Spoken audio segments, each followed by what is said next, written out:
Assalamualaikum warahmatullahi wabarakatuh. Waalaikumsalam warahmatullahi wabarakatuh, Pak. Selamat malam. Salam sejahtera buat kita semua, Bapak dan Ibu sekalian. Pada malam hari ini kita masuk pada pertemuan ke-10 ya, mata kuliah Strategics. Jadi mata kuliah Leadership and Human Resource Strategics, atau Strategic Human Resource, di mana pada pertemuan ke-10 ini kita akan membahas tentang leadership in teams ya. Pada mata kuliah ini sebetulnya ini kita sudah mulai bicara tentang bagaimana praktek human resource di dalam sebuah organisasi atau perusahaan ya, Bapak Ibu sekalian.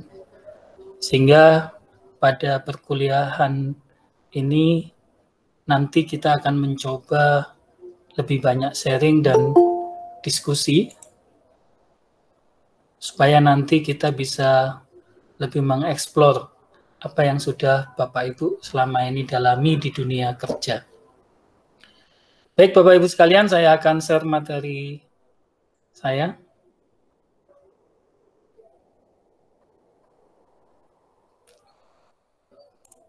Belum muncul ya.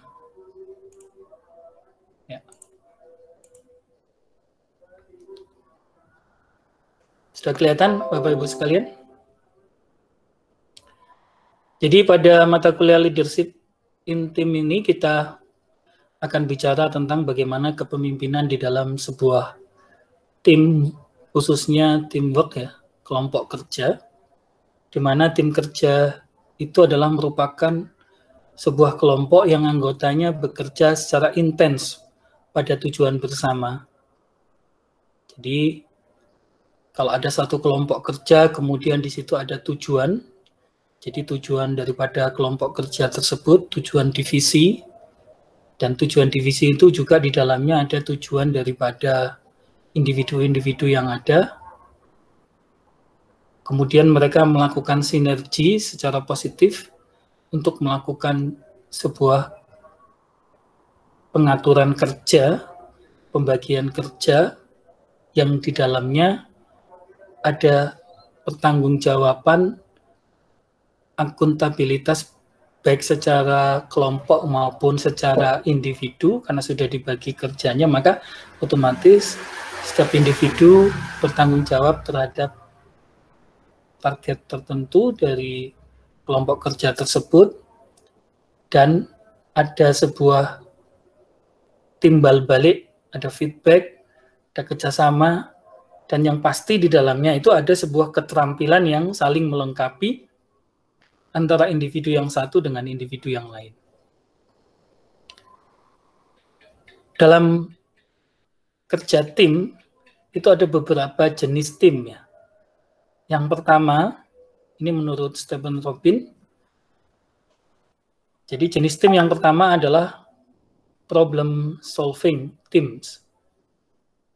Jadi tim yang bertugas untuk menyelesaikan sebuah masalah. Ya. Jadi pemecah sebuah masalah, cari sebuah solusi terhadap suatu persoalan, bahkan dia menjadi jawaban terhadap sebuah masalah. Ya. Problem solving tim ini biasanya terdiri atas karyawan dari satu departemen atau divisi yang sama, kemudian mereka terlibat dalam upaya untuk meningkatkan aktivitas kerja atau memecahkan sebuah masalah tertentu.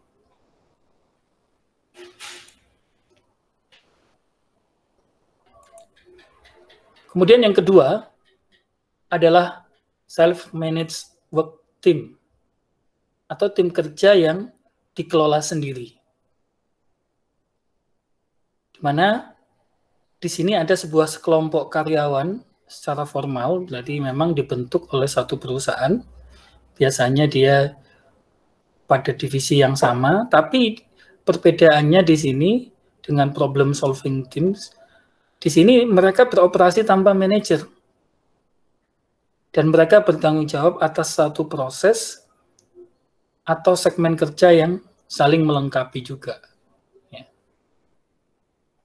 Kemudian yang ketiga adalah tim lintas fungsi, di mana di dalamnya ada pengelompokan gabungan dari individu atau para expert atau para ahli yang di dalam bidang tertentu, mereka merupakan spesialisasi pada bidang tertentu, yang kemudian mereka saling bekerja sama dan berbagi tugas. Jadi ini lintas fungsi biasanya untuk memecahkan persoalan yang memang membutuhkan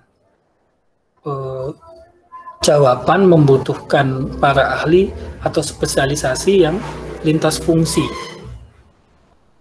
Kemudian yang keempat adalah tim virtual, di mana di sini namanya aja virtual, berarti tim di sini sudah menggunakan teknologi komputer untuk menghubungkan anggota-anggota yang tersebar secara fisik untuk mencapai tujuan bersama. Jadi mereka bisa saja berada di lintas provinsi, lintas pulau, ya kan, bahkan lintas negara. Tapi mereka kemudian menggunakan virtual, menggunakan teknologi komputer, mereka akhirnya bergabung dalam satu tim dan mengerjakan sebuah proyek untuk mencapai sebuah tujuan bersama. Nah, keberhasilan daripada kerja tim ini amat sangat tergantung daripada seorang pemimpin. Makanya di sini mata kuliah kita ini membahas tentang bagaimana peran pemimpin untuk menciptakan keberhasilan kerja tim tadi. Ada beberapa karakteristik seorang kepemimpinan tim itu. Yang pertama adalah memiliki kesabaran untuk berbagi informasi. Jadi seorang pemimpin tim, dia harus memiliki kesabaran di dalam membagi dan berbagi informasi. Kenapa di sini dibutuhkan kesabaran? Karena tidak semua informasi itu bisa diserap dengan kapasitas yang sama oleh anggota tim. Sehingga dibutuhkan kesabaran seorang pemimpin untuk bisa menyamakan, menselaraskan sebuah informasi agar memiliki sebuah persepsi yang sama. Kemudian yang kedua adalah mampu mempercayai orang lain dan melepaskan otoritas. Jadi kalau kita sebagai pemimpin tim, kita tidak mampu mempercayai orang lain dan melepaskan otoritas, atau dalam manajemen ini seringkali disebut dengan mendelegasikan kewenangan atau otoritas kepada orang lain agar sebuah pekerjaan itu bisa berproses lebih cepat karena mensederhanakan struktural, jadi mensederhanakan birokrasi dengan memberikan kepercayaan kepada orang lain dan melepas otoritas. Kemudian yang ketiga adalah memahami kapan harus melaksanakan intervensi. Karena kalau seorang pemimpin tim, dia tidak tahu kapan dia harus mengintervensi dan kapan dia harus melepas. Ini maka akan membuat tim ini tidak bisa berjalan dengan optimal dan maksimal. Bahkan bisa stuck atau bahkan malah bisa terjadi konflik. Apalagi kalau pemimpin itu dia ansih, ya, dia nggak percaya dengan kapasitas anggota timnya, hanya semua dikerjakan sendiri, ya selesai sudah. Kalau seperti itu, makanya nanti kita juga akan melihat bagaimana sih leveling karakteristik kompetensi dari karyawan kita untuk menjadi seorang pemimpin tim. Kenapa demikian? Ini karena pekerjaan seorang ketua tim atau pemimpin tim itu yang pertama adalah dia mengelola batas eksternal tim. Jadi dia harus mampu bagaimana membatasi kondisi-kondisi yang ada di dalam lingkungan eksternal tim, sehingga itu tidak terlalu mempengaruhi keselarasan dan kekompakan yang ada di dalam tim kerja tersebut. Kemudian yang kedua adalah memfasilitasi proses tim. Jadi di sini ada pembinaan, ada fasilitas, kemudian juga ada bagaimana caranya menangani masalah disipliner. Nah, kalau ada tindakan yang indisipliner ini juga akan mempengaruhi kekompakan dan kinerja dari sebuah tim. Ya, kemudian meninjau bagaimana kinerja dari sebuah tim dan individu, memberikan pelatihan dan melaksanakan sebuah komunikasi, jadi mengelola komunikasi yang ada di dalam tim tersebut. Stephen Robin sendiri juga dia melihat ada sebuah team leadership rules, ya. Jadi team leader rule di sini ada 4 menurut Stephen Robin. Yang pertama adalah bagaimana dia harus mampu mengelola konflik. Jadi dia harus mampu menjadi manajer konflik. Ya. Jadi seorang tim leader itu dia harus mampu memiliki kemampuan untuk menjadi seorang manajer konflik. Kemudian yang kedua, dia harus mampu menjadi coach, menjadi pelatih. Kemudian dia juga harus mampu menjadi liaison with external constituents. Jadi bagaimana menjadi penghubung dengan konstituen eksternal di luar tim kerja. Kemudian yang ketiga, seorang tim leader itu dia harus memiliki kemampuan untuk menjadi seorang pemecah masalah, troubleshooter, ya. Jadi kalau ketika masalah, mampu mengidentifikasikan masalah, menguraikan masalah, dan memberikan solusi terhadap masalah yang ada. Bagaimana sih tahapan sebuah pengembangan kelompok di dalam sebuah tim? Yang pertama, biasanya tim itu terbentuk dengan tahap yang pertama adalah forming, membentuk. Biasanya tahapan pembentukan di sini anggota bergabung dan memulai proses menentukan tujuan, kemudian menentukan struktur, menyamakan persepsi, ya kan? Dan memilih pemimpin grup biasanya di awal, itu forming. Setelah itu, pada tahap kedua adalah storming atau menyerbu.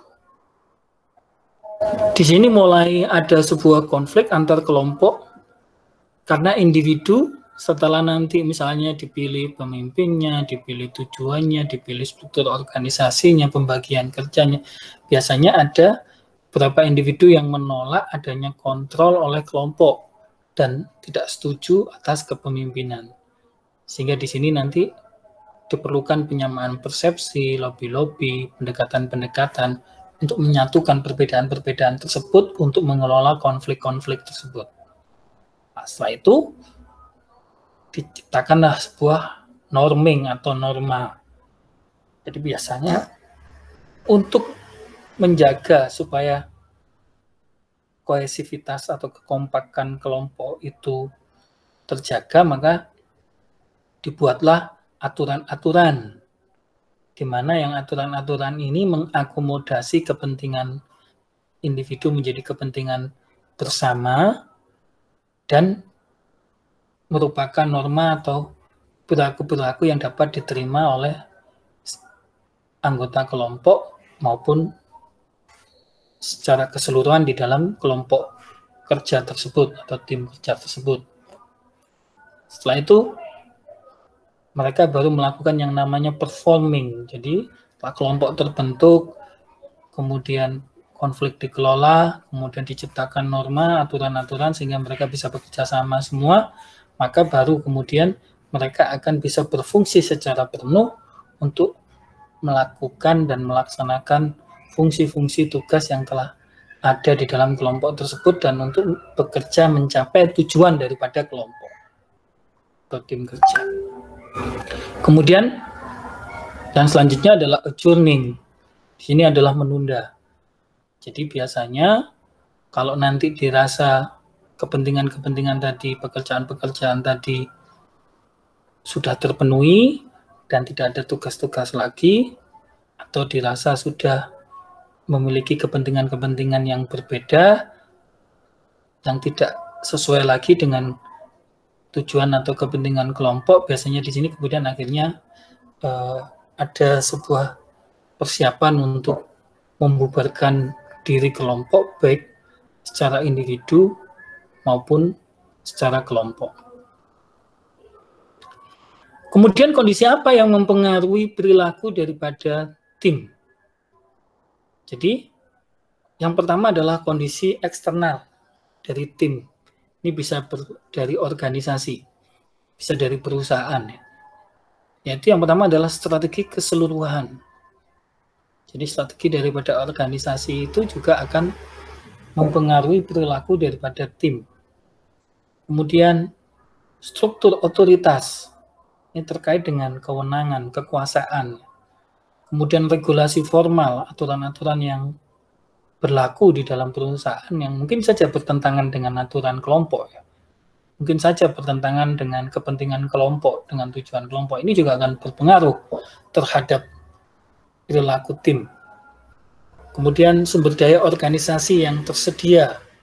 Jadi jika resource yang dimiliki oleh organisasi atau perusahaan ini kurang mendukung atau tidak memiliki ketersediaan terhadap tujuan atau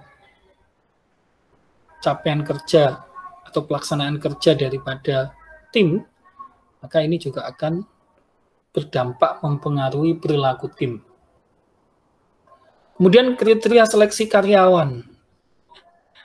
Jadi kalau ada karyawan, kemudian pada proses seleksinya sudah ada ketidakprofesionalnya, mungkin ada faktor like or dislike, ada faktor titipan, ada faktor politis, dan lain-lain, ini juga akan berdampak dan mempengaruhi perilaku tim. Kemudian sistem manajemen kinerja. Ya. Jadi di sini pada sistem manajemen kinerja di sini ada sebuah penilaian. Penilaian ini juga akan berdampak kepada perilaku tim, budaya organisasi, dan tata letak fisik secara umum. Jadi ini tata letak fisik ini kelihatan sepele, tapi ini juga berdampak. Jika misalkan terlalu lekat atau terlalu bising, ini ada ilmunya namanya ergonomics. Jadi lingkungan kerja itu akan berdampak kepada kondisi kinerja daripada sebuah tim. Ini yang kondisi eksternal organisasi. Kemudian bagaimana kondisi internal tim? Apa yang mempengaruhi perilaku tim? Yang pertama adalah kompetensi individu dan sifat para anggotanya. Kemudian struktur daripada grup, ukuran grup, kemudian kekompakan dan tingkat konflik intragrup, kemudian juga tekanan internal pada anggota untuk menyesuaikan diri dengan norma kelompok. Ya, jadi ini lebih ke kondisi daripada individu maupun kelompok dari atau tim daripada tim kerja yang dibentuk. Kemudian bagaimana sih hubungan antara kekompakan dengan produktivitas? Jadi ketika kita bicara tentang kekompakan, ini ada dua komponen ya. Yang pertama adalah terkait dengan keselarasan tujuan daripada kelompok atau tim dengan tujuan organisasi. Dan yang kedua adalah kekompakan kerja dari kelompok itu sendiri ya. Jadi ketika sebuah tim itu memiliki kekompakan yang tinggi dan keselarasan tujuan daripada tim dan tujuan organisasi itu juga tinggi, maka ini akan menciptakan peningkatan produktivitas yang kuat juga. Ya. Kemudian kalau kekompakannya itu rendah, tapi keselarasan tujuannya kelompok dengan tujuan organisasi masih tinggi, ini akan menciptakan produktivitas dalam kategori sedang. Nah, kalau kekompakannya tinggi, tetapi keselarasan tujuan kelompok dengan tujuan organisasi itu rendah, ini akan menciptakan penurunan produktivitas. Kalau sama-sama rendah, maka tidak akan berpengaruh signifikan terhadap produktivitas. Jadi kompaknya rendah, kemudian keselarasan antara tujuan kelompok dengan tujuan organisasi ini juga rendah, maka ini juga akan berdampak pada tidak ada pengaruh yang signifikan terhadap produktivitas karyawan. Kemudian apa sih karakteristik daripada tim yang efektif? Jadi yang pertama, mereka memiliki pemahaman yang jelas tentang tujuan mereka. Maka dari itu ketika kita membangun sebuah tim kerja, maka memahamkan, menyamakan persepsi dan tujuan daripada anggota tim ini menjadi kunci keberhasilan daripada tim kerja. Dan yang kedua adalah memiliki anggota yang kompeten dengan keterampilan teknis dan interpersonal yang relevan. Ya, jadi selalu saya bicara keterampilan teknis itu harus dikaitkan dengan interpersonal yang relevan. Orang memiliki kemampuan teknis bagus, tapi dia tidak memiliki interpersonal yang baik, tidak memiliki empati yang baik, tidak memiliki responsivitas yang baik, jadi akuntabilitas yang baik, ini juga bisa dikatakan akan menjadikan keterampilan teknis yang dimiliki ini menjadi tidak bermakna, ya, karena tidak dapat digunakan untuk mengembangkan kinerja secara tim. Kemudian yang ketiga adalah menunjukkan rasa saling percaya yang tinggi dalam karakter dan integritas anggotanya. Otomatis ini kalau anggotanya bisa saling percaya, memiliki integritas yang tinggi, maka itu juga akan menjadikan sebuah tim itu menjadi efektif dalam mencapai kinerja. Kemudian bersatu dalam komitmen mereka untuk tujuan tim, memiliki sistem komunikasi yang baik, memiliki keterampilan negosiasi yang efektif, memiliki kepemimpinan yang tepat, dan memiliki lingkungan yang mendukung baik secara internal maupun eksternal.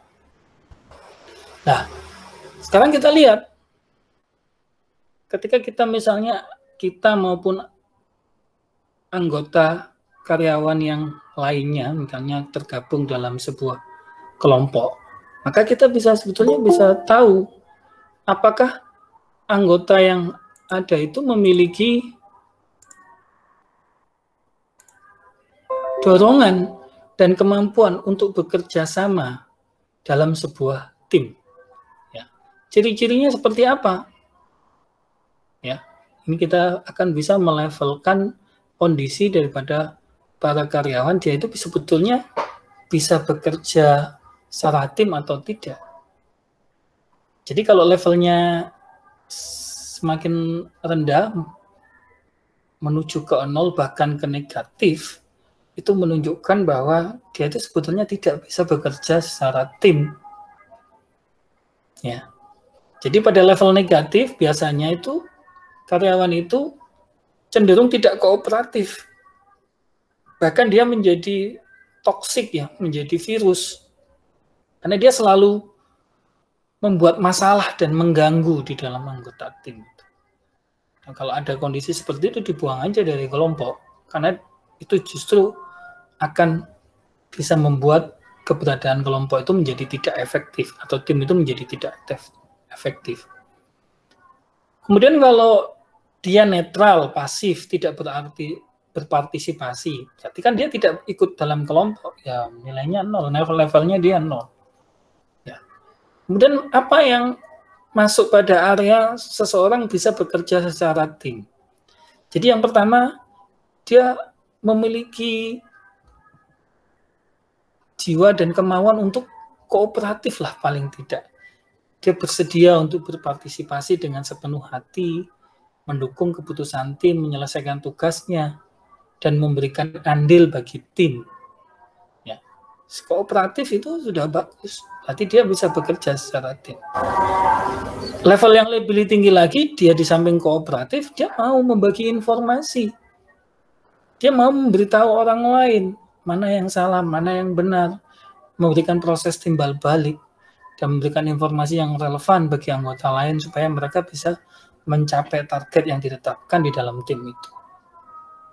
Ya. Kemudian level yang lebih tinggi lagi, dia mampu menunjukkan ekspektasi yang positif. Jadi, dia menunjukkan sebuah ekspresi yang diungkapkan pada anggota kelompok dengan pengungkapan yang positif. Misalnya ada anggota kelompok yang memiliki ide yang baik, kemudian memiliki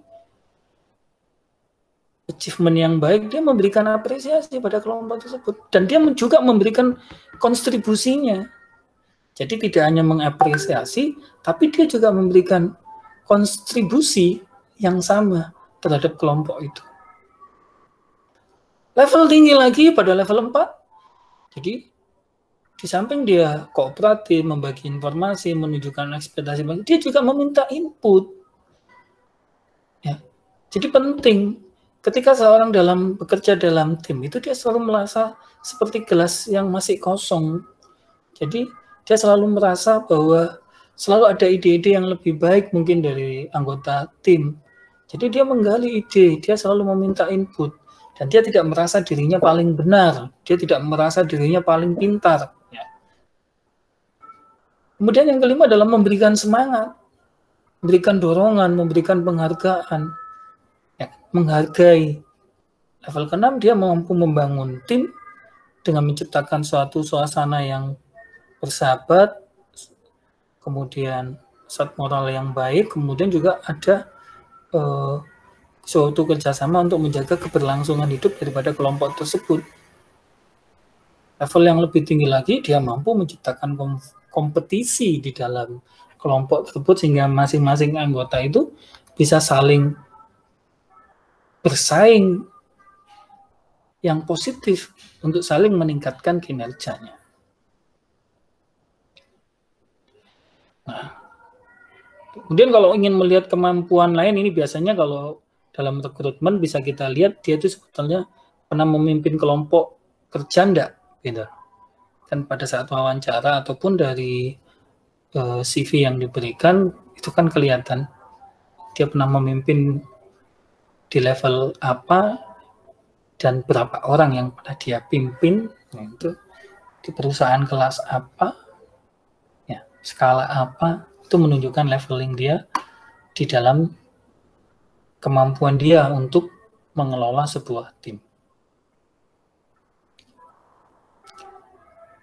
Kemudian ini adalah keinginan dia untuk berinisiatif di dalam kelompok untuk mendorong kerja daripada kelompok tersebut. Ya. Jadi kalau dia tidak memberikan dorongan usaha-usaha ekstra, ya otomatis dia tidak memiliki inisiatif. Itu berarti menunjukkan levelnya 0. Tapi ketika dia mampu memberikan dorongan, ya kan, dengan beberapa tindakan, semakin banyak tindakannya itu menunjukkan levelnya juga akan semakin meningkat. Ya. Untuk memilih orang jadi pemimpin tim, ini juga ada kompetensinya. Ya. Siapa sih sebetulnya yang layak menjadi pemimpin? Jadi, ketika seorang misalkan mudah menyerah, menolak untuk memimpin, kemudian juga tidak memberikan pengarahan saat bawahan memerlukan. Ini berarti nggak pantas dia menjadi pemimpin kelompok. Makanya nilainya negatif. Kalau dia dipaksa memimpin ya akan kelompok itu ya bisa akan bubar, nggak akan mencapai dan menghasilkan apa-apa. Ya. Kemudian pada level 0 di sini tidak berlaku. Ya. Tidak ada ukuran level 0. Kalau di level 0 berarti dia tidak butuh pemimpin, tidak diperlukan pemimpin. Jadi yang pertama adalah kalau kita mau melihat seseorang itu layak nggak jadi pemimpin dalam sebuah tim. Yang pertama adalah dia pernah nggak memimpin sebuah pertemuan. Jadi protokoler, mengelola sebuah acara dan lain sebagainya. Makanya kepanitiaan dan lain sebagainya itu sebetulnya kan memberikan media dan wahana kepada para karyawan untuk belajar memimpin sebuah kelompok. Kemudian yang kedua, level yang kedua dia mampu memberitahu orang lain. Jadi bagaimana dia kemudian bisa menyampaikan sebuah informasi dan informasi itu bisa diterima oleh orang lain. Berarti dia layak untuk bisa menjadi pemimpin sebuah kelompok. Kemudian dia mampu menggunakan kekuasaannya secara adil. Kemudian dia juga mampu meningkatkan efektivitas kelompok, di mana dia memiliki strategi untuk meningkatkan dorongan baik secara moral maupun material dalam kaitannya untuk meningkatkan produktivitas kelompok. Kemudian level yang lebih tinggi lagi, dia peduli terhadap kelompoknya. Keberhasilan kerja kelompok dia lebih utamakan daripada kepentingan pribadinya dia. Ya. Level ke-6 ya, dia menempatkan dirinya sebagai pemimpin. Berarti dia berani mengambil akuntabilitas, dia bertanggung jawab. Ya kan, dia mampu menjadi pengayom pelindung bagi anggota kelompoknya. Dan level tertinggi berarti pemimpin tersebut memiliki visioner dan dia mampu mengkomunikasikan visinya. Dia memiliki karismatik, dia mampu mentransaksionalkan ide-idenya dan mentransformasikan ide-idenya ke dalam sebuah kelompok dan mampu membangun komitmen di dalam kelompok tersebut. Ya. Kalau ini biasanya nanti direview dari pengalaman kerjanya, pernahkah dia memimpin dan berapa anggota orang yang dia pimpin, departemennya berapa, ya sama. Ini juga sama dengan yang kerjasama, tapi ini terkait dengan pemimpin. Baik, Bapak, Ibu sekalian, itu yang sementara bisa saya jelaskan. Barangkali ada yang mau didiskusikan. Silakan. Monggo. Pak Eko, selamat malam. Assalamualaikum. Waalaikumsalam warahmatullahi wabarakatuh, Bapak. Selamat malam. Ya. Ada yang mau didiskusikan, Pak, pengalamannya Pak Eko? Mau di-sharingkan? Untuk sementara belum, Pak. Ya. Ya. Dr. Tia, bagaimana? Dr. Tia, ya, Dr. Tia itu banyak itu beliau, Bapak. Di Puskesmas bagaimana, Bu Dr. Tia? Untuk kondisinya, kalau dari yang Bapak jelaskan, sebenarnya kalau dari segi medis, kalau untuk kerja secara tim ini biasanya, kalau terutama rumah sakit, biasanya kalau rumah sakit itu pekerjaannya ini timnya bekerjanya secara tim lintas fungsi, karena kan kalau di rumah sakit itu kan terdiri dari banyak divisi, misalnya dari penyakit A, B, C, D.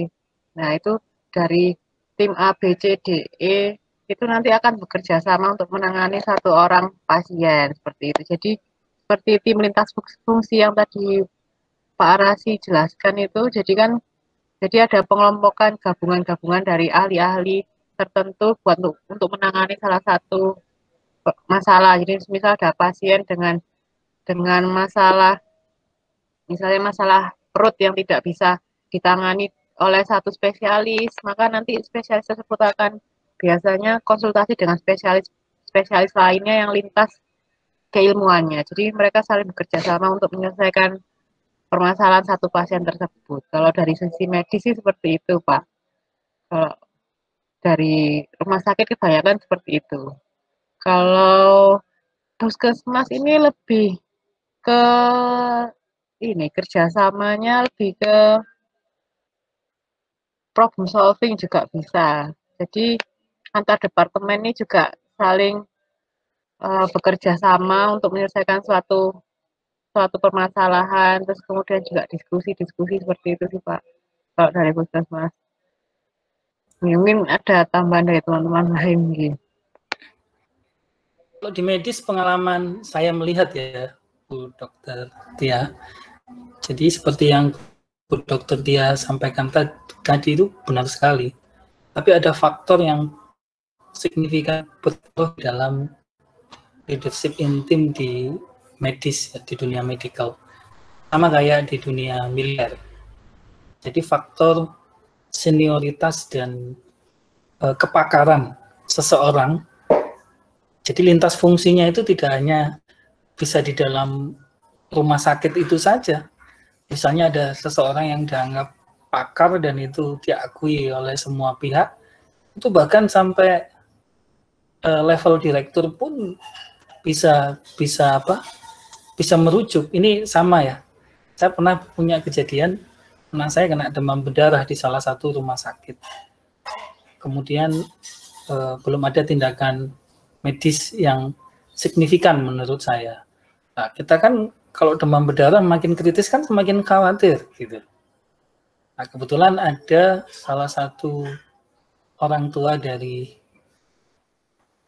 mahasiswa saya yang dia itu memiliki kepakaran di bidang farmasi, khususnya di bidang obat-obatan yang itu diakui karena dia seorang apoteker senior gitu. Nah, kemudian dia nelpon direkturnya.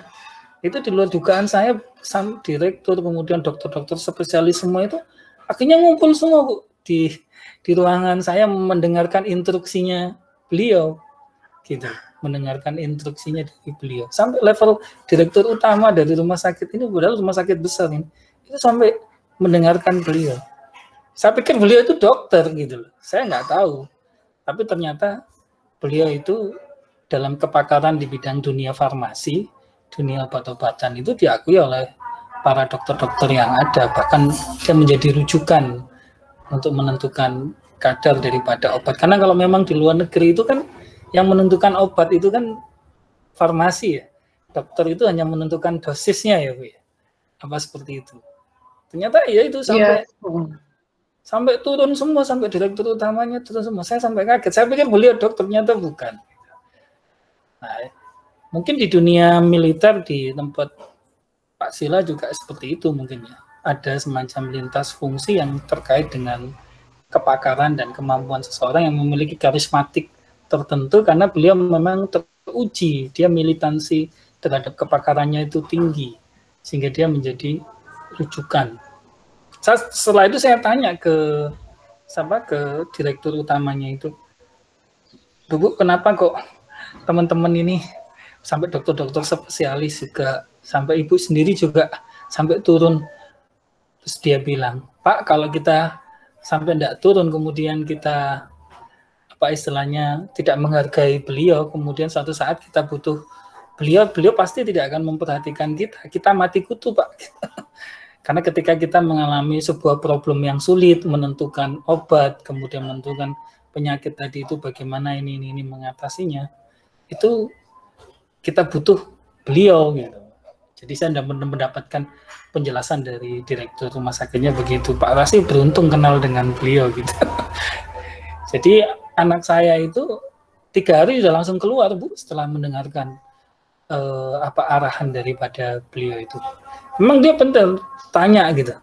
Coba saya ingin tahu berapa berat badannya, berapa ininya dia, berapa kemudian laporan medis dari perawat saya coba lihat itu secara online.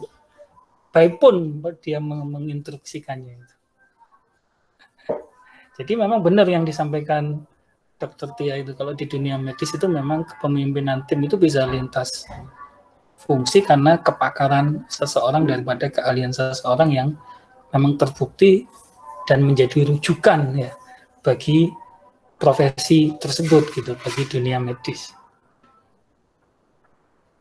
Kalau di rumah sakit ya beda lagi. Oh, di puskesmas beda lagi, weh. Ya beda. Kalau puskesmas kan bukan mengobati, tapi lebih ke arah pencegahan dan promotif.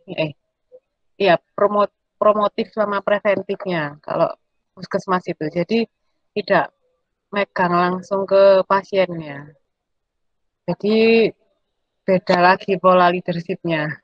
Lebih ke arah mengembangkan inovasi, bagaimana untuk apa ada inovasi terbaru agar masyarakat mau menaati apa program-program baru sehingga nanti ke depannya tidak terjadi penyakit-penyakit yang tidak diinginkan seperti itu. Jadi lebih beda sih Pak. Lebih ke pemecahan masalah seperti itu lebih banyak. Jadi enggak, kalau rumah sakit kan lebih ke menindaklanjuti tata laksana aja, hanya mengobati, tapi bukan untuk problem solving yang inovasi gitu beda. Kalau puskesmas kan lebih banyak inovasi dan itu juga dibandingkan dengan kerja dari puskesmas satu puskesmas lain gitu. Jadi juga kejar target juga, ada persentase target-targetnya juga. Jadi tujuan kelompok, leveling, skala daripada organisasi itu juga akan berdampak ya pada bagaimana mengelola sebuah tim di dalam dunia medis, intinya kan gitu. Berarti teori tadi itu kan benar gitu, secara konsep itu juga dilakukan di dunia medis. Pak Sila, kalau di kepolisian bagaimana Pak Sila?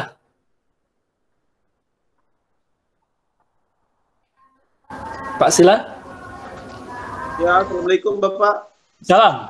Kalau di kepolisian, kepemimpinan di dalam sebuah tim bagaimana Pak?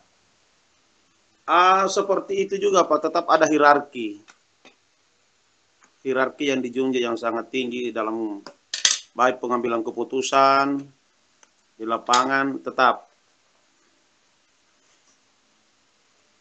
ada jenjang-jenjangnya. Ya. Jadi bawahan itu harus menyampaikan ide-idenya pada atasan secara leveling ya Pak ya? Iya, iya Pak. Itu untuk menghindari terjadinya bias ya Pak. Kemudian kalau menurut Pak Sila apa yang unik Pak di kepolisian itu yang membedakan dengan yang lain di samping hierarki tadi? Apa Pak ya? Mungkin dalam penegakan ya Pak, penegakan hukum, disiplin, penegakan di dalam penanganan kasus-kasus kriminal ya Pak ya. Itu saya lihat dari keunikan kita di kepolisian itu. Ketika memecahkan persoalan bagaimana Pak tahapannya kalau di kepolisian dalam sebuah kelompok? Kami khususnya di Satuan Brigade Mobil Pak, ini bukan artinya dari kepolisian untuk polisi umum ya, tetapi khususnya di pasukan kami di pasukan elitnya memang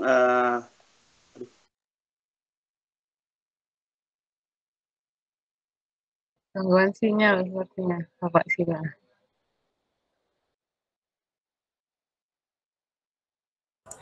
Sinyalnya hilang, Pak. Pak Eko. Ya, Kalau izin, Pak Eko bagaimana Pak? Silakan Pak. Izin Pak, kalau di TNI Polri lah Pak, saya tuh kagumnya itu apa Pak? Atasan tuh full backup sama anggota itu Pak, itu aja Pak. Jadi meskipun anggota salah itu tetap di backup itu aja saya salut sama hierarkinya. Tapi memang komandannya harus dipatuhi memang sama anggotanya itu Pak. Itu saya hebatnya itu saya Pak. Itu. Dan kalau di rumah sakit saya pengen tanya ini Dokter Tia sama Pak Prof ini. kalau di rumah sakit besar itu kok mesti kalau kita memerlukan informasi kok saling lempar gitu, gimana ya? Itu teamwork-nya gimana Bu Dokter? Mohon izin Bu Dokter. Informasi yang bagaimana dulu Pak? Ya, Soalnya kan ada tentang semisal ada kan informasi semisal informasi umum seperti kayak bukan yang tidak berkaitan dengan pasien itu kan memang bukan ranahnya medis. Tapi kalau informasi yang berkaitan dengan pasien seperti pasien ini sakit apa, dapat apa, terus sudah dilakukan apa, terus ini kenapa kok kayak gini itu kan merupakan rahasia pasien itu sendiri dan boleh dibuka oleh betul. tim yang merawatnya seperti itu. Jadi ada memang pekerjaan dokter itu apa pekerjaan tim medis itu kan kita harus menjaga kerahasiaan pasien. Jadi kita bisa membuka kerahasiaan pasien itu ya ke pasien itu sendiri atau ke keluarganya sendiri atau yang relasi yang ada hubungannya dengan pasien tersebut seperti itu. Jadi kalau orang-orang apa umum tanya-tanya ini sakit apa orang ini sakit apa ya kadang ada orang iseng tanya sakit apa sih orang itu gini gini gini ya kita nggak bisa asal ngasih tahu ini lo sakitnya ini nggak boleh itu soalnya termasuk kode etik dari tenaga medis seperti itu Pak.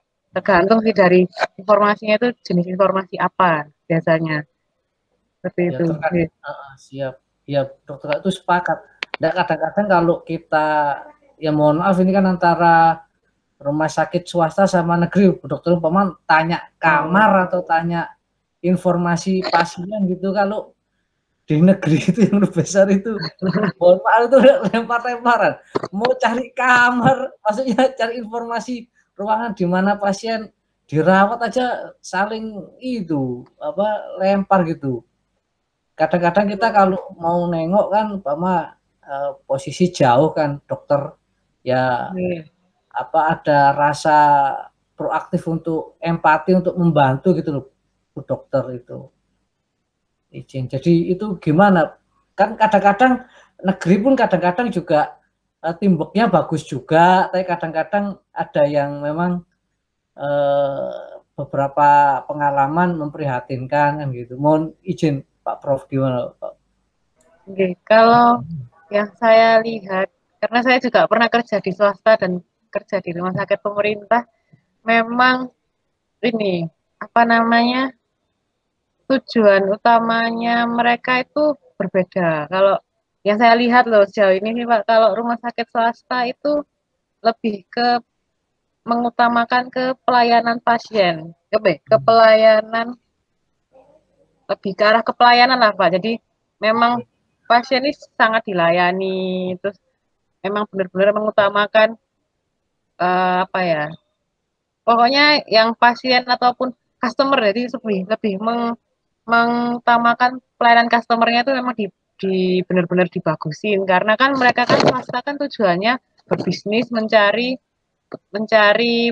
apa pelanggan istilahnya seperti itu maka dari itu mereka servisnya memang harus bagus. Nah terutama kalau servisnya seperti tadi itu seperti pelayanan umumnya seperti tanya kamar mereka benar-benar sangat melayani gini-gini karena mereka memberikan impresi terbaik ke calon pelanggan itu biar nanti ke depannya mereka itu percaya dan mau kembali ke rumah sakit itu tersebut kayak gitu. Tapi kalau semisal saya lihat di pemerintah karena kan pemerintah kan tujuan utamanya tidak untuk mencari pasien karena kebanyakan pasien yang datang ke rumah sakitnya. Jadi kalau pemerintah ini menurut saya jadi kalau pemerintah itu kan lebih ke ini pengobatannya pokoknya terapinya pasien tertangani gitu. Jadi penyakit pasien tertangani seperti itu. Jadi mungkin dan kebiasaannya kan kalau pemerintah kan dikejar target.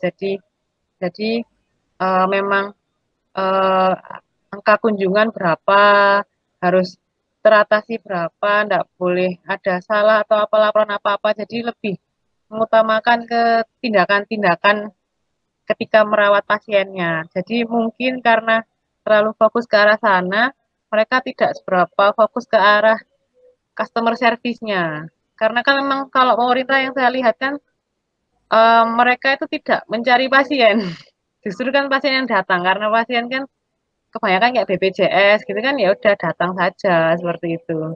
Kalau swasta kan benar-benar mereka benar-benar mencari pasien, bahkan ada juga rumah sakit swasta itu yang berani membayari istilahnya kayak seperti marketing gitulah Pak. Jadi kalau misal ada orang yang bisa merekomendasikan seseorang untuk berobat ke rumah sakit tersebut, maka orang tersebut nanti akan dikasih tips oleh rumah sakit karena dianggap seperti tim marketingnya kayak gitu. Kalau pemerintah kan tidak ada yang seperti itu. Ini sih apa namanya? Memang tujuan utamanya yang berbeda. Kalau swasta itu tujuan utama memang berbisnis. Kalau pemerintah ya tujuan utamanya pelayanan masyarakat. Jadi mau seperti apapun, sebanyak apapun, itu ya mau nggak mau tetap dilaksanakan kalau untuk pemerintah. Saya melihatnya seperti itu. Tapi kalau leadership, tim leadershipnya bagus, kelihatannya yang pemerintah juga bagus juga itu, Dokter. Iya, sebenarnya bisa juga. Iya. Cuman kan ya tergantung dari individual dan leadernya. Itu gimana utamanya. Berarti Bapak punya PR ini Pak kepada yang tim apa? Jadi tim gini Pak. Ini, Pak. Jadi yang disampaikan Dr. Tia tadi kan betul. Makanya ketika kita mau melihat bagaimana sebuah kelompok kerja itu bisa berfungsi secara efektif ya, itu yang pertama itu selalu dilihat dari adanya tujuan yang jelas yang kemudian yang dideliver oleh semua anggota di dalam organisasi memiliki persepsi yang sama. Jadi tadi kan kalau rumah sakit swasta sudah pasti tujuannya lebih ke arah bagaimana meningkatkan hunian pertumbuhan daripada pasien karena ini menyangkut profitabilitas. Tapi kalau di rumah sakit pemerintah ini terkait dengan target kinerja pelayanan dalam artian secara kuantiti dia mampu melayani berapa, target yang sudah ditetapkan pemerintah berapa, itu bisa terakomodasi dengan baik atau tidak.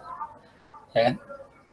Kemudian karakteristik yang kedua itu adalah memiliki anggota yang kompeten dan keterampilan teknis dan interpersonal yang relevan ini tadi, Pak.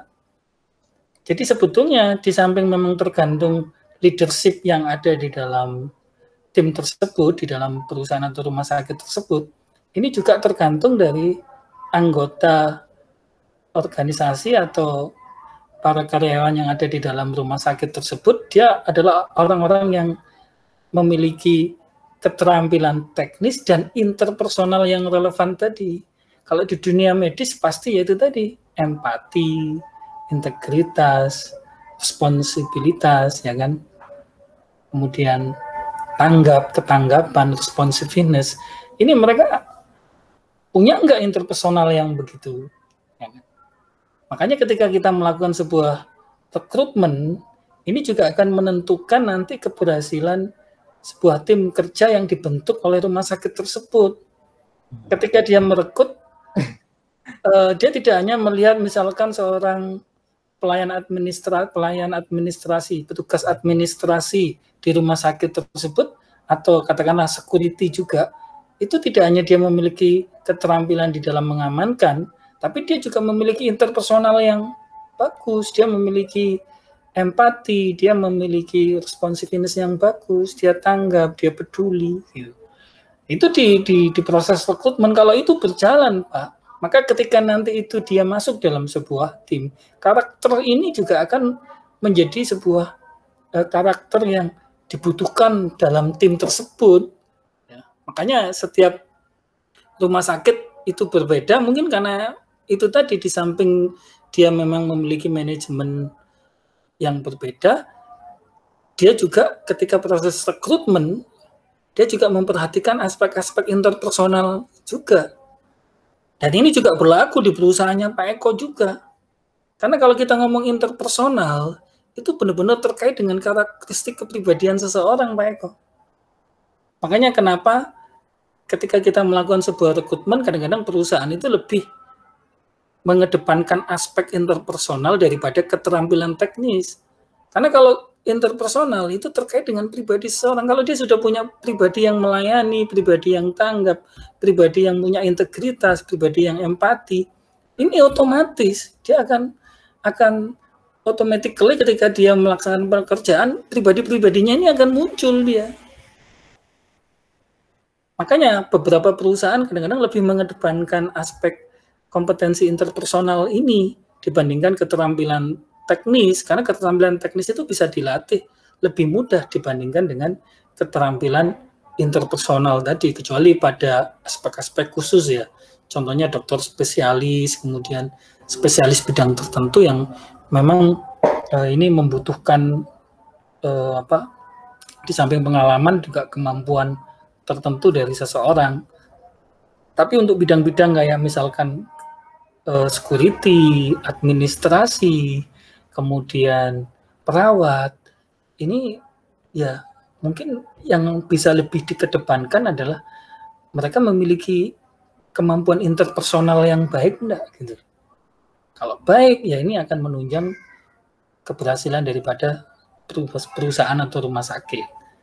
Ya sama di tempatnya Pak Eko, apalagi bidang jasa.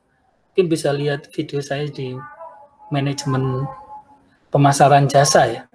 Sebetulnya kalau kita ngomong manajemen pemasaran jasa, kalau kita ngomong jasa pelayanan, itu ketika kita bicara tentang kompetensi, itu kita ketika proses rekrutmen, kalau kita sadar bahwa kita perusahaan jasa, itu kita harus mengedepankan aspek kompetensi interpersonal ini, Pak. Karena ini menentukan keberhasilan perusahaan di dalam menciptakan kepuasan pelanggan, ya kan? Karena kepuasan pelanggan ini akan mendorong perusahaan, menjamin perusahaan untuk bisa memiliki keunikan, diversifikasi yang itu bisa dirasakan langsung oleh konsumen. Kenapa?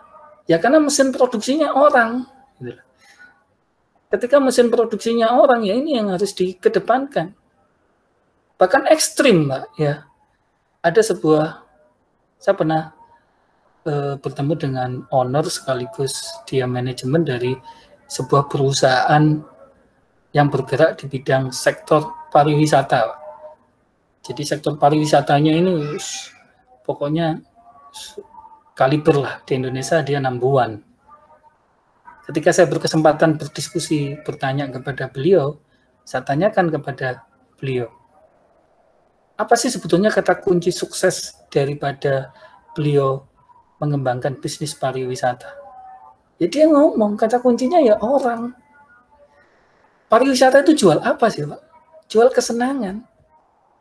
Ketika orang masuk di tempat saya, kemudian dia happy, maka dia akan kembali. Ketika dia happy, maka dia akan menceritakan kepada orang lain. Ketika dia happy, maka dia akan memiliki memorable experience yang membuat dia menjadi marketer kita tanpa kita minta gitu. Dan itu jadi kunci sukses kita. Nah, kalau kita menghendaki yang kita jual itu kesenangan, bagaimana saya bisa membuat orang lain datang ke tempat saya senang kalau karyawan-karyawan yang bekerja di tempat saya ini tidak senang? Makanya dia 1 jam sebelum karyawannya itu masuk di membuka pintu tempat pariwisatanya, 1 jam itu ada screening, Pak, yang dilakukan oleh para supervisornya. Kamu hari ini dalam kondisi happy enggak? Gitu. Coba buktikan, dia punya screening sendiri gitu loh. Jadi karyawannya itu harus dalam kondisi happy, karena ketika dia happy, maka itu akan meresonansi orang lain untuk jadi happy. Katanya dia, saya berikan media permainan apapun di sini, Pak, yang bagus, yang menarik. Tapi ketika karyawan saya ini dia tidak membawa dirinya tidak happy, dia tidak akan bisa meresonansi orang lain untuk happy. Makanya di screening, Pak, sebelum masuk ke lokasi. Makanya kalau ada yang kemudian sakit, lemas, tidak bergairah, tidak bersemangat, atau bahkan dia ada masalah, tidak boleh masuk, Pak. Gitu. Tidak boleh masuk, dia tidak boleh melayani. Itu salah satu contoh. Ya. Jadi memang kompetensi interpersonal ini menjadi penting, bahkan di beberapa perusahaan itu dia karena dia jadi harus jelas tadi tujuannya. Saya menjual kesenangan, menjual happy. Jadi orang masuk ke tempat saya, dia wajib happy, dan itu yang memastikan harus karyawan saya. Bagaimana dia bisa memastikan orang happy kalau dia sendiri nggak happy? Makanya dia selalu review karyawannya. Ketika dia rekrutmen pun itu juga cari karyawan yang dia memiliki senyum yang ramah, tidak dibuat-buat, kemudian penampilan yang menarik, baik dari sisi fisik maupun dari sisi kejiwaannya dia, interpersonalnya dia. Itu jadikan sebagai salah satu standar gitu ketika dia melakukan proses rekrutmen. Nah, kalau sudah seperti itu, makanya itu istilahnya kan dalam dunia NLP, Neuro Language Programming, itu namanya metaframing. Bahkan metodenya bisa dikatakan metode cloning gitu. Jadi ketika ada orang happy dan orang happy tersebut itu ternyata mampu menarik banyak orang happy, bangga. Jadi misalkan Pak Eko itu sudah distandarisir, sudah diakui oleh konsumen ketika dilayani Pak Eko itu dia puas.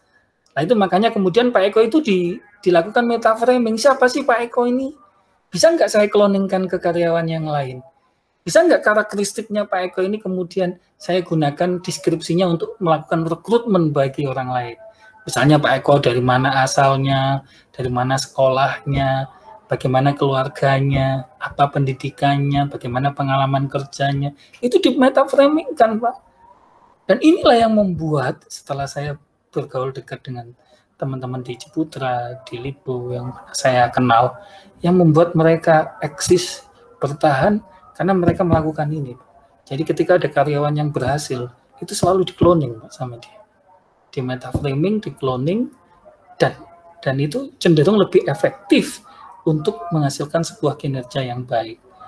Nah, makanya ada istilah human capital, itu benar-benar menjadi sebuah aset bagi mereka. Jadi human capital itu tidak hanya dipertahankan dengan cara memberikan reward yang sesuai, dengan cara memenuhi kebutuhan fisiologis maupun kebutuhan pribadinya, kebutuhan Maslow, hierarki kebutuhan Maslow tadi dipenuhi dengan baik.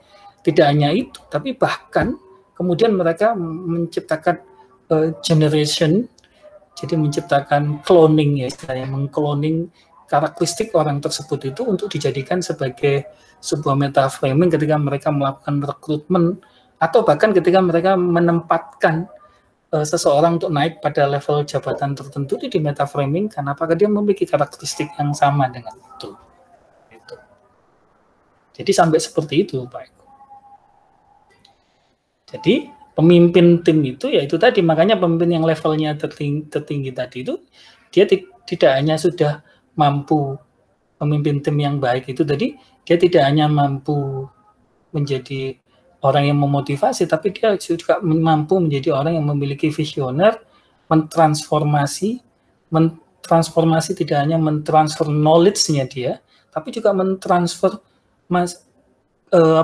kompetensinya dia, mentransfer kepribadiannya dia, mentransfer nilai-nilainya dia, mentransfer karismatiknya dia, yang akhirnya diikuti oleh semua anggota organisasi. Nah, kalau kita mampu menciptakan itu secara sistem di dalam sebuah organisasi, ya otomatis perusahaan kita akan leading, Pak. Makanya yang paling susah yaitu sebetulnya kenapa kemudian Menteri Tenaga Kerja itu mewajibkan setiap tenaga kerja itu memiliki sertifikasi atau kompetensi profesi di bidang manajemen sumber daya manusia, karena ya itu tadi diharapkan ketika seseorang itu sadar memiliki kompetensi di bidang manajemen sumber daya manusia, itu diharapkan setiap orang itu sadar bahwa dia ini human capital, dia ini aset, dia ini adalah sebuah aset, dia ini adalah mesin produksi utama. Nah, kalau setiap karyawan menyadari bahwa saya ini adalah aset mesin produksi utama, maka dia akan mengasah dirinya, mengoptimalkan kompetensinya dia, mengembangkan dirinya sehingga dirinya itu benar-benar bisa menjadi aset perusahaan, menjadi human capital perusahaan yang menjamin terciptanya keberlangsungan baik hidup maupun kemajuan maupun keuntungan perusahaan. Itu Pak Eko, mungkin Pak Eko juga mungkin sendiri merasakan kan di dunianya Pak Eko, karena kebetulan Pak Eko di sektor jasa. Ketika Pak Eko kehilangan orang yang kompeten kayak gitu, misalkan gitu, Kan susah. Makanya bidang jasa itu adalah bidang yang paling banyak terjadi tender manager, hijack menghijack itu pasti paling tinggi itu di bidang jasa. Betul kan, Pak? Ya, jadi itu Bapak, kendalanya memang kita yang disampaikan Bapak bahwa kompetensi interpersonal itu memang lebih penting daripada kompetensi lainnya, karena kompetensi interpersonal itu membangunnya itu lebih lama daripada kemampuan lainnya. Itu banyak contoh Polri kan Pak, bangunnya juga lama dia, sehingga makanya waktu zamannya Pak Tito itu salam promoter itu profesional modern terpercaya juga langsung sampai tingkat bawah itu tidak ada bias. Yang Pak Listio ini juga gitu kan Pak, yang salam presisi itu predictive responsibility dan transparansi juga bisa langsung ke bawah gitu. Tapi kalau kami ini kan kompetensi interpersonalnya kan masih harus dibangun lagi. Jadi masih ada bias di situ Bapak. Itu pengalaman saya. Makanya saya kalau TNI Polri memang luar biasa memang Bapak itu. Gitu Bapak. Jadi sepakat dengan Bapak. Nah, sekarang yang jadi masalah itu tadi Pak. Kalau sudah dengan SDM yang existing ini yang kompetensi interpersonalnya yang masih memprihatinkan ini Bapak, yang PR bagi kami itu Bapak. Ya caranya menciptakan agent of change Pak. Jadi menciptakan agen perubahan. Jadi pernah ada satu perusahaan, karena ini terkait dengan kode etik ya, saya tidak bisa sebutkan karena perusahaan ini cukup ternama. Itu dia sempat merasionalisasi karyawannya, bahkan dia kemudian memutuskan untuk ini harus dilakukan, kalau tidak perusahaan ini akan tutup. Padahal ini dia dalam posisi puncak, Pak. Karena dia sudah memprediksikan di dalam rencana strateginya, dia sudah ke depan itu akan terjadi begini, perubahan lingkungan begini, sehingga saya butuh SDM yang responsif yang seperti ini. Nah, SDM yang ada ketika dievaluasi, Pak, 60% harus dibuang, Pak. Dan itu dia berani melakukan itu. Dia buang, dianggap itu sebagai social cost, tapi dia hitung, Pak, itu sebagai penyertaan modal. Kemudian dia datangkan karyawan yang baru yang sesuai dengan karakteristik atau deskripsi, spesifikasi yang dia inginkan, itu menjadi agent of change, dan agent of change ini dia diharapkan bisa merubah yang 40% yang existing ini. 60% yang existing ini bisa berubah dengan 40% orang yang didatangkan baru itu. Jadi dia merasionalisasi, harusnya 60, dia rasionalisasi 40. Tadi kan sisa 60. 40 didatangkan baru. Nah, itu kemudian yang baru ini diharapkan dia mampu menjadi agent of change-nya dan merubah yang 60 ini dengan skema kepemimpinan tim tadi, dia dimasukkan dalam tim-tim tersebut, dibagi. Dan akhirnya berubah. Gitu. Berubah. Jadi sampai seperti itu yang dilakukan. Ya, otomatis harus dilakukan audit terlebih dahulu kan. Jadi audit SDM tadi. Jadi Bapak melakukan audit, dan inilah yang kesalahan kita itu, Pak. Kita itu kadang-kadang audit itu percaya dengan psikolog, percaya kepada orang. Itu Pak. Ya. Padahal mereka itu kan metodenya mapping. Ya. Kemudian yang memahami kredo perusahaan, budaya perusahaan, itu harusnya perusahaan sendiri, Pak. Betul. Nilai-nilai perusahaan apa? Mereka boleh, itu sebagai second opinion, kita misalnya menggunakan konsultan, menggunakan lembaga psikologi dan lain sebagainya. Tapi yang harus diingat, metode mereka itu adalah mapping. Gitu loh. Sedangkan yang kita butuhkan itu adalah yang bisa tune in dengan budaya perusahaan, yang bisa tune in dengan kredo nilai-nilai yang sudah dibangun dengan perusahaan, yang sudah tune in dengan karakteristik baik itu pribadi maupun skill kompetensi yang dibutuhkan oleh perusahaan. Ini yang kadang-kadang tidak diperhatikan. Itulah yang kemudian membuat yaitu tadi hasil psikotes, kemudian laporan daripada konsultan itu tidak bisa bermakna. Jadi gitu, baik. Pak Sila. Assalamualaikum, aduh Bapak. Ya Pak Sila, silakan dilanjutkan. Ini bagaimana? Kayak tadi Pak Eko menjelaskan apa Pak? Yang Pak Kapolri sekarang itu Pak? Nilai-nilainya? Presisi Pak, prediktif. Presisi ya, gimana Pak? Pak Sila? Itu bisa sampai langsung ke bawah itu Pak, bagus itu Pak. Nilai-nilai kredo yang ditetapkan oleh pemimpin di kepolisian itu kok bisa diterjemahkan dengan baik sampai di bawah. Itu sebetulnya bagaimana sistem komunikasinya, kemudian penerapan kredo-kredo ini sehingga semua jajaran yang ada itu dia bisa melaksanakan dengan baik. Mungkin Pak Sila bisa cerita, Pak.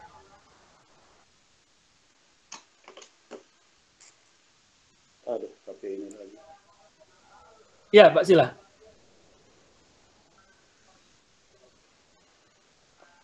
Pak Sila. Kelihatannya mungkin sinyalnya bisa Pak. Dilanjutkan. Sinyalnya Pak, sinyalnya. Dengar kok Pak sebetulnya. Tapi beliau tadi ada suara cuma terputus, ada suara terputus katanya Pak. Lah Pak, seperti itu loh Pak, saya menjelaskan kayak Bapak bahwa di atas bisa apa namanya, yang di bawah ini bisa menerjemahkan keinginannya yang atas. Nah, itu saya nggak bisa menjelaskan seperti Bapak gitu Pak. Baru belajar lagi Pak. Makanya kalau UTS sudahlah saya menjelaskan tertulis, apalagi tambah ngomong aja tambah susah Pak, ini tambah tertulis Mas. Pokoknya menyerahlah sama Pak Prof. Iya, Pak. Saya kalau melihat Pak Eko itu bagus menjelaskan. Oh, tak mungkin Pak. Benar, Pak Eko itu cuma sistemnya saja Pak mungkin. Jadi mencari bahasa yang efektif, karena Pak Eko orang yang tidak bisa membingkai-bingkai atau istilahnya berbusa-busa. Pak Eko itu orang yang tidak bisa merayu. Jadi to the point gitu. Jadi bagaimana kemudian bahasa to the point itu kemudian ditransformasikan ke bawah, Pak. Gitu. Saya punya pengalaman ada seorang pemimpin yang nggak banyak bicara, Pak. Ya kayak Pak Harto itu. Ya. Berarti apa kalau Bapak misalnya tidak terlalu banyak bicara, berarti guidance-nya jelas, targetnya jelas, itu aja Pak, ukurannya jelas.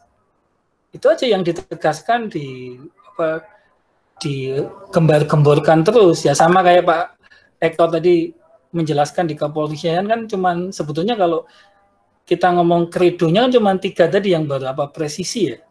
Ya itu. Mungkin Pak Eko apa gitu, diterjemahkan ke bawah. Yang penting pokoknya ini. Sekarang memang harusnya begitu, Pak. Ya kan? Ketika kita mentransformasi baik kebijakan, baik nilai, kredo-kredo, ataupun mentransformasi pemikiran, budaya, kan? Itu kalau bisa ya, yang simple, sederhana, jelas, tapi terukur gitu. Ya. Jadi harus terukur, tapi kata kuncinya tadi itu harus terukur. Bukan kata kuncinya itu kita bisa merincikan sampai detail, enggak. Ya kan? Detail itu ada di bawah, bukan di Bapak. Level manajemen itu bukan mendetailkan, tapi level manajemen itu adalah mengkoherenkan. Jadi harus koheren, Pak. Jadi harus meliputi semuanya. Ya kan? Tapi harus terukur, yang penting itu, Pak. Detail biar di bawah. Jadi contohnya misalnya Bapak sales, ya Bapak pegang saja target sales berapa, segmennya berapa, market share yang harus dicapai berapa, segmentasinya siapa itu, ya kan? Kemudian detail ya di level yang di bawahnya di operasional. Makanya perlu dilihat, dibaca dan dicatat. Makanya dokumentasi itu penting, ya kan? Kalau perlu, misalkan Bapak melihat ada salah satu sales Bapak yang berhasil selalu mencapai target ini, cari asisten bagian dokumentasi, rekam dia. Apa sih yang dia lakukan? Bagaimana sih caranya? Itu salah satu metode framing dan cloning ini. Terus orang lain suruh mencoba dengan stylenya dia gitu. Jadi menduplicated, tapi istilahnya ATM, amati, tiru, modifikasi. Jadi tidak memaksakan orang lain untuk menjadi orang lain, tapi dia tetap menjadi dirinya sendiri, tapi dengan metode dan cara yang dilakukan oleh orang lain yang sukses tadi itu sebagai baseline dia untuk bisa mendevelop dirinya. Iya, tapi kalau cara menyampaikannya seperti Pak Prof itu enak banget gitu Pak. Begitu saya mau meniru, waduh, berat, bukan berat sih, ya penuh tantangan lah Pak itu Pak itu. Jadi gini Pak, ini pengalaman pribadi saya ya. Iya. Saya pernah punya role model. Role model itu semacam kayak apa ya? Orang yang kita jadikan sebagai panutan, acuan. Memang ketika kita mendevelop diri kita itu selalu harus ada itu. Tapi saya selalu berpikir bahwa saya tidak akan menjadi dia. Karena karakteristik dia pasti berbeda dengan saya, tapi apa yang dia lakukan itu bisa saya jadikan sebagai rekam jejak. Kemudian saya develop seperti saya. Misalnya Pak Eko mendengarkan penjelasan saya efektif. Tapi belum tentu ketika dengan karakteristik Pak Eko itu Pak Eko menjadi saya menjadi lebih baik. Enggak, bahkan mungkin Pak Eko menjadi lebih baik dengan karakteristiknya Pak Eko sendiri. Dengan caranya Pak Eko sendiri. Itu sampai pernah dapat pengakuan dari orang yang saya kagumi, yang saya jadikan role model itu. Setelah dia saya jadikan role model, kan ini sama-sama pengajar, ya saya salut ketika dia mengajar gini. Tapi kemudian, ini kebetulan mengajar di konsultan nih Pak ya, jadi bukan di dunia akademis ya. Itu lebih susah loh Pak, mengajar di dunia konsultan kan berarti berhadapan dengan para praktisi langsung. Itu saya suka gitu, dia dengan cuknya, dengan metodenya, dengan sistematikanya. Tapi kemudian saya duplicated dia dengan karakteristik saya. Saya nggak bisa kalau saya harus meniru persis seperti dia. Dan saya juga nggak mau, karena kalau saya persis seperti dia, ya orang tidak akan bisa mengenal saya. Gitu. Saya kemudian mencoba mendevelop seperti apa yang saya miliki. Nah, ternyata kemudian beliau ketika beberapa tahun kemudian kita ketemu dalam satu event yang sama, dia melihat saya, terus dia ngomong, kamu kok sekarang lebih bagus daripada saya. Gitu. Jadi intinya seperti itu Pak Eko. Jadi ketika kita misalnya menginginkan kita bisa seperti seseorang, ya jadikan seseorang itu role model saja. Tapi kemudian kita develop diri kita untuk menjadi diri kita sendiri, be yourself. Dengan menjadikan role model panutan kita tadi, itu sebagai batu pijakan untuk kita supaya melangkah, supaya menuju dengan tren dan frame yang sama, gitu loh.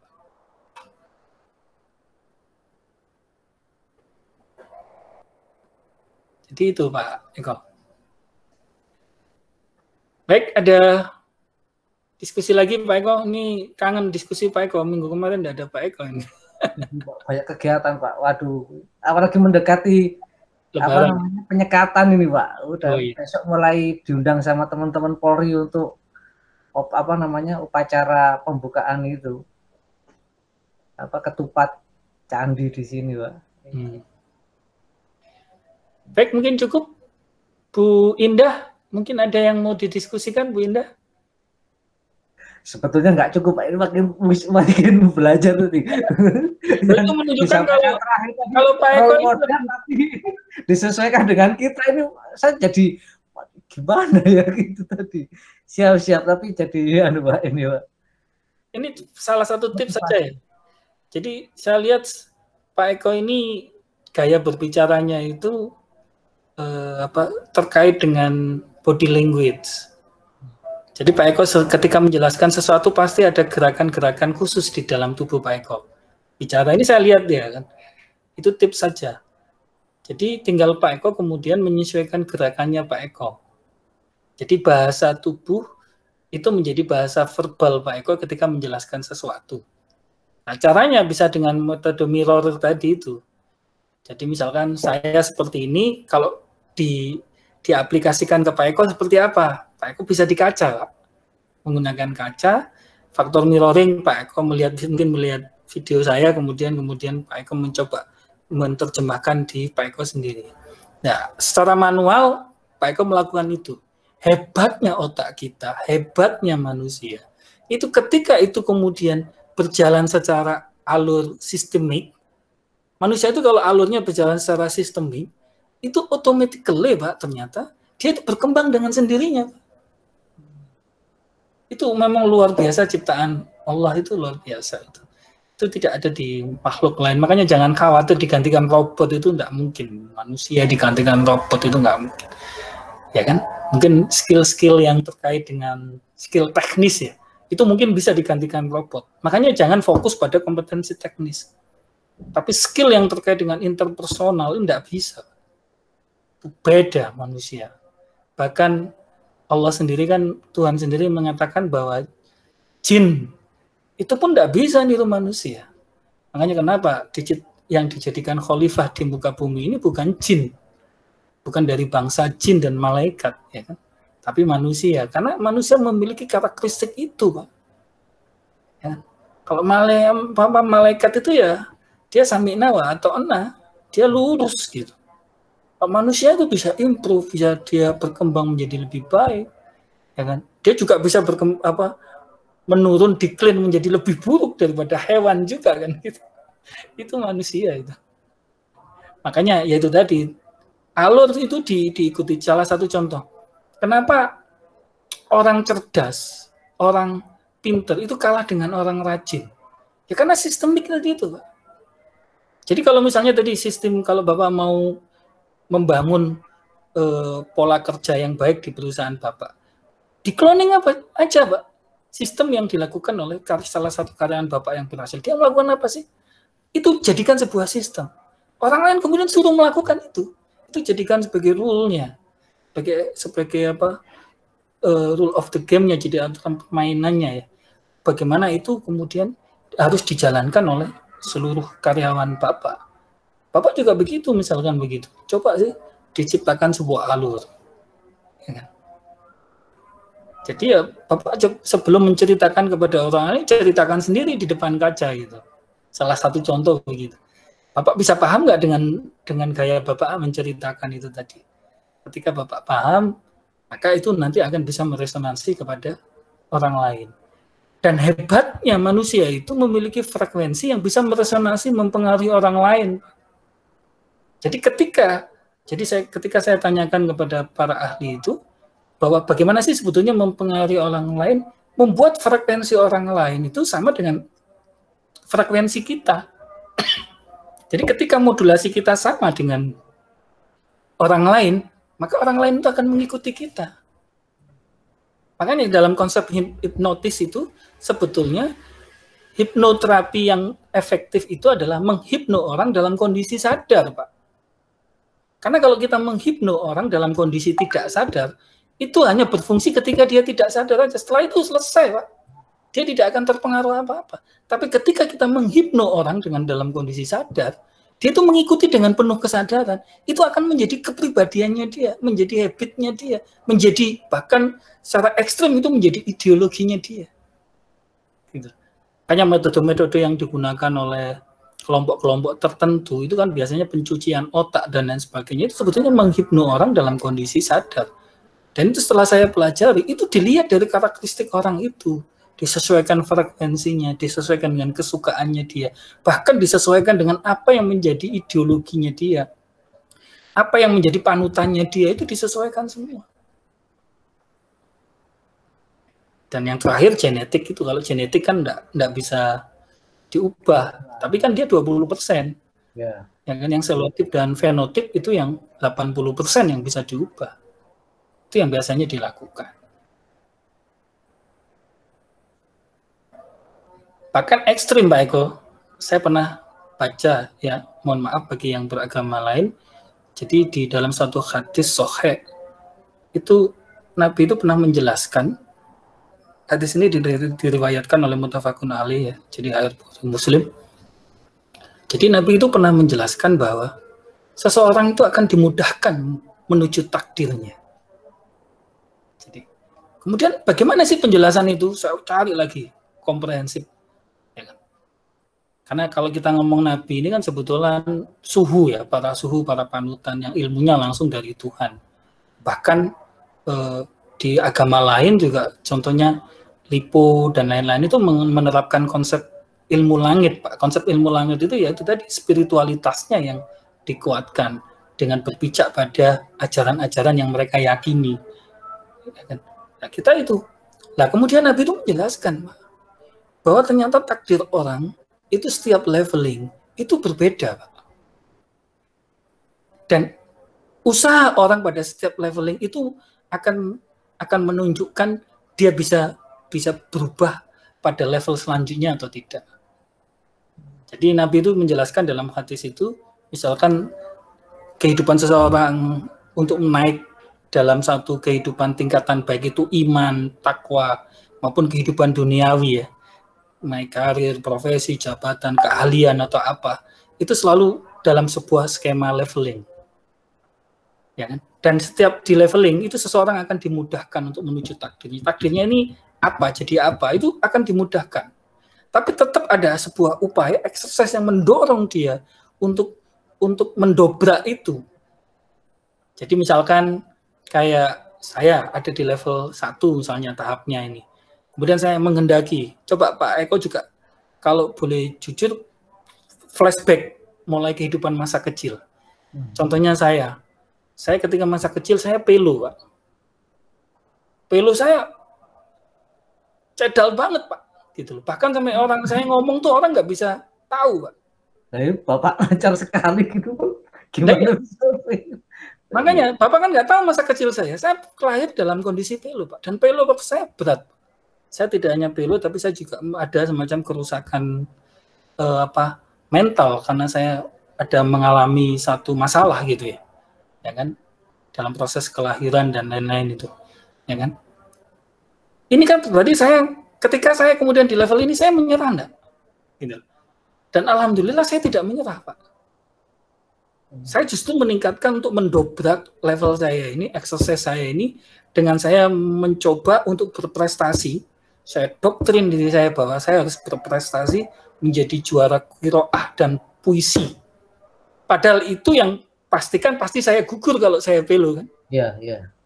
Itu kemudian saya tergerak untuk membangun itu. Jadi bagaimana kemudian saya berlatih lidah saya ini supaya saya tidak pelo gitu loh.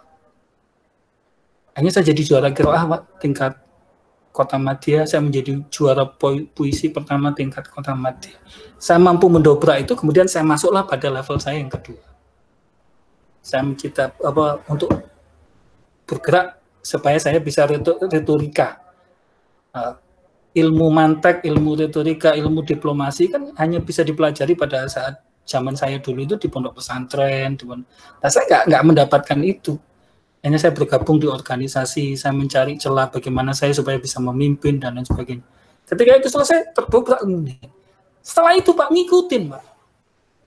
Dan alhamdulillah dalam kehidupan saya ketika saya berkarir, saya itu selalu sampai mentok, Pak. Di perusahaan saya sampai jabatan mentok, di pendidikan ya Pak Eko sendiri saya sampai jabatan mentok, ya kan.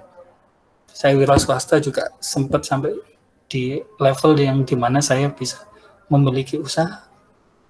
Itu ternyata setelah orang lolos dari itu, akhirnya itu kemudian dimudahkan.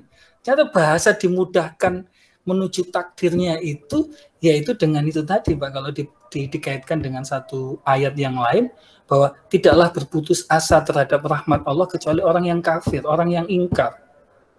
Ya kan? Pak, kalau kita yakin rahmat Allah itu besar dan kemudian kita ada ikhtiar, ada effort, kemudian tawakal Allah, menyerahkan semuanya kepada Allah, itu ternyata setelah itu dunia membantu kita. Makanya itu kemudian dalam istilahnya dalam teori scripts yang diciptakan oleh teman-teman sekuler itu kemudian dikaitkan dengan metode visualisasi itu tadi. Jadi ternyata otak kita itu tidak bisa membedakan antara khayalan dan kenyataan. Ketika kita berjuang dengan keras, makanya di Cina itu di bukunya Profesor Renat Kasali kan pernah menjelaskan bagaimana Cina itu bisa berhasil. Ternyata Cina itu mengembangkan jaringan melinnya dia itu, Pak. Jadi otak kita itu dalam tubuh ini, dalam saraf psikomotorik itu ada namanya jaringan melin. Jaringan melin itu akan terbentuk jika kita melatih mengeksersis diri kita dengan sebuah tekanan yang kuat. Jadi latihan yang keras. Makanya kalau misalkan di Cina itu orang dibentuk mau jadi atlet renang, mulai kecil Pak, dicemplung mau ke kolam, dia daya tahan tubuh. Nanti yang sukses ya dia berhasil, yang gagal ya dia minggir gitu. Jadi ternyata dalam tubuh kita itu ada namanya jaringan myelin. Jaringan myelin inilah yang kemudian membentuk karakter diri kita, membentuk karakteristik diri kita, dan membentuk masa depan kita. Itu. Nah, itu bisa dilihat dari pengalaman hidupnya. Makanya ketika saya ikut tes untuk supaya dapat gratis pelatihan NLP itu, yang ditanyakan itu 5 tahun, ketika kita dari usia 0 sampai 5 tahun ada kejadian apa. Setelah itu 5 tahun sampai usia remaja, ya sekitar 9 tahun, 5 tahun sampai 9 tahun, itu kemudian kita bisa mencapai apa. Kemudian 10 sampai 15 tahun itu sudah finish, Pak. Orang itu akan terkotak ketika dia 10 sampai 15 17 tahun ini usia ini. Kalau kita di sini punya karakter yang kemandirian yang sukses, ya selanjutnya itu mengikuti, tinggal di maintain gitu. Tapi kalau karakteristik di usia ini kemudian kita tidak inline dengan apa yang terjadi di sebelumnya, itu juga susah gitu. Ya itu tadi, karena kepribadian orang itu memang bisa dibentuk, karakter orang itu memang bisa dibentuk, tapi karakter asli, kepribadian asli seseorang itu tetap akan melekat di dalam kehidupannya dia. Kecuali dia melakukan sebuah effort yang luar biasa, melakukan sebuah dorongan di dalam diri, mempunyai motivasi yang kuat untuk berubah, ya itu bisa berubah. Tinggal nanti secara genetik kita lihat, dia itu secara genetik bagus enggak gitu. Makanya ibu saya itu dulu ketika saya berkarir di sini ibu selalu ngomong, karena ibu saya guru, dia selalu ngomong, kamu kalau ingin lebih bermanfaat baik untuk dirimu maupun untuk masyarakat, coba kembangkan kompetensi guru atau kompetensi mengajarmu. Saya nggak percaya, Pak. Ya, karena saya punya mimpi yang lain, saya nggak bermimpi untuk menjadi guru atau apa. Baru kemudian saya ketemu ahli, ketemu mentor yang dia memang di bidang itu dia cukup menguasai, terbukti, dia banyak mendirikan kampus dan lain sebagainya. Akhirnya saya dididik, saya diarahkan. Nah, kemudian itu tadi, ketika kita sudah memiliki karakteristik yang jelas, kemudian kita punya mentor yang tepat, nah, itu akhirnya kemudian kita bisa berkembang sesuai dengan kompetensi kita dengan baik. Jadi intinya itu. Ya nggak bayangkan ikhtiar sama istiqomahnya Bapak kayak gimana ya, dengan latar belakang seperti itu loh, Pak. Saya ini masih gimana ini itu betapa setengah matinya, Pak ya, keras itu. Saya bahkan punya kerusakan mental karena kehidupan ekonomi keluarga yang sangat-sangat parah, Pak, di kota besar. Kita rumah aja sampai nggak punya, kan kita ngemper di masjid, akhirnya merusak mental kita juga kan. Saya tuh kalau dideketin cewek itu bahkan sampai, mohon maaf Pak, sampai ngompol Pak dulu itu. Saya harus menyembuhkan itu. Karena apa? Karena penyakit minder yang luar biasa itu. Nah itu sebetulnya makanya hidup itu pilihan Pak. Makanya ketika kita mendidik anak itu ternyata, makanya kenapa anak itu kalau usia 0 sampai 5 jangan dikasih pembantu Pak. Itu harus langsung di bawah pengawasan kita sebagai orang tua Pak. Ya saya punya pengalaman, ada anak saya yang pernah saya dibantu seseorang, satu anak itu hanya setahun saja, itu kerusakannya untuk kita bentuk lagi itu udah berat. Makanya sejak saat itu, anak saya selanjutnya saya nggak mau dipegang orang lain, jadi kita harus mengawasi sendiri dalam pantauan kita sendiri, supaya kita betul-betul bisa membentuk karakter pribadinya sesuai yang kita mau. Gitu. Tapi tetap kita memberikan kebebasan anak kita untuk menjadi siapa dan menjadi apa itu silahkan. Tapi karakter inti dari pribadinya yang kita kehendaki, misalkan kemandirian, tanggung jawab, itu kan penting kan, kejujuran, ya kan, kemudian berani mengambil resiko. Itu saya harus pantau betul. Dia harus interpersonal skill-nya saya bentuk betul itu. Makanya Pak Eko kalau melihat anak saya itu pasti gampang tersenyum, murah senyum, gitu semuanya. Mulai dari pertama sampai anak kelima itu begitu. Karena saya mulai bayi, saya didik, saya pantau, belum saya paham. Karena menurut saya ya itu karakter yang harus ada. Ketika kamu ramah, ketika kamu bisa ramah, ketika kamu bisa senyum, bisa happy menghadapi kehidupan ini, insya Allah so far masalah sebesar apapun kamu pasti akan bisa menghadapi. Hanya dengan sikap senyum tadi itu. Makanya senyum itu kita beri contoh, kemudian kita buat dia tersenyum. Apa sih yang membuat dia tersenyum? Kita kasih dia, terus kemudian kita arahkan. Jadi saya justru lebih fokus ke itu, Pak. Saya nggak peduli nilai bahasa Inggrisnya bagaimana, nilai bahasa Arab bagaimana, misalkan begitu. Saya nggak peduli itu. Ya kan?